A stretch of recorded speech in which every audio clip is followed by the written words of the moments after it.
Welcome to Kenton's videos. Enjoy the video.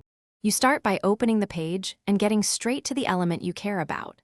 Use Chrome or Firefox and open Developer Tools with F12 or right-click Inspect. Select the text node in the Elements panel so you can see computed styles. This gives immediate clues about font family and fallback stacks. Once selected, make sure extensions aren't interfering by using an incognito window. This step saves time because you'll capture the same DOM state used by the browser when rendering fonts. Now you read the how, why the browser picked that font. In the computed styles, look for font family, font weight, and font style to identify the declared family and variants.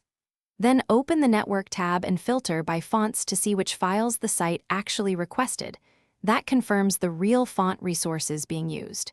Make sure to reload the page with the Network tab open so you capture requests. Cross-reference file names and formats like WAF2 or TTF to confirm which family and weight are active.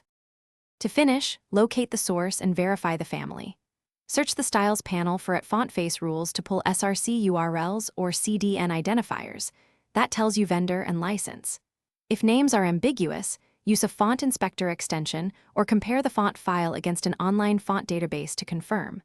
Once done, test by loading the font file locally or in a sandbox page to validate weights and italics. If something fails, clear caches and reload, and then recheck Network to ensure fonts aren't blocked. Thanks for watching. Consider subscribing if we helped you.